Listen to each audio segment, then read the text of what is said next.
Hi friends, చింతపండు పులిహోర వేయడానికి ఏమేమి కావాలో చెప్తా.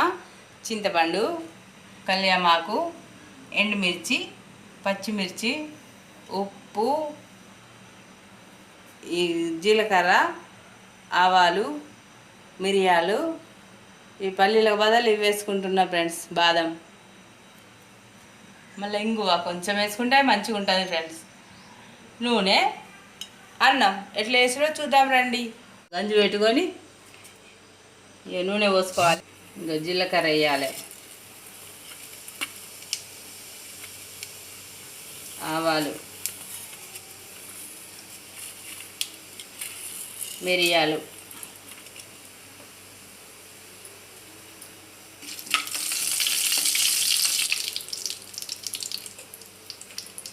పచ్చిమిర్చి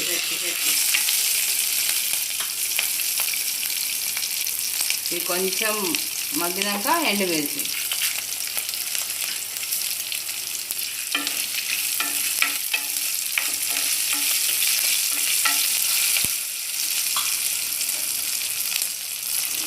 కళ్యామాకు,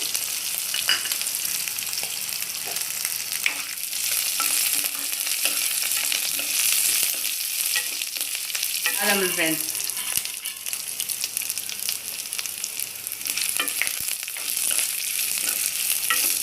కొంచెం ఇంగువ, కొంచెం ఉప్పు వేసుకుంటున్నా ఫ్రెండ్స్.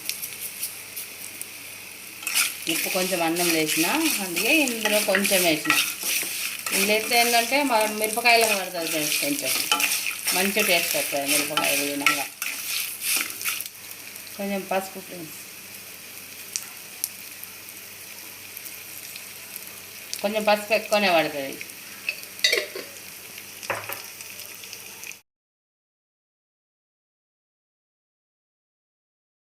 చింతపండు,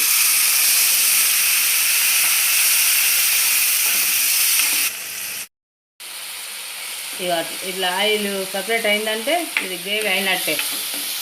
సపరేట్ అయినాక ఇందులో అన్నం వేసుకోవాలి. ఇట్లా అన్నం పొడి పొడి ఉండాలి, మంచిగా వస్తుంది.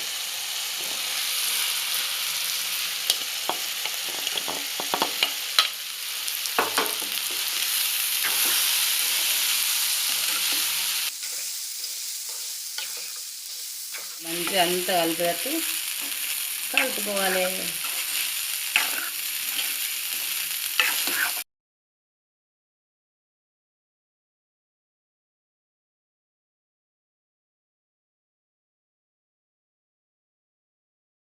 పులిహోర రెడీ అయింది, పుల్లగా చింతపండు పులిహోర.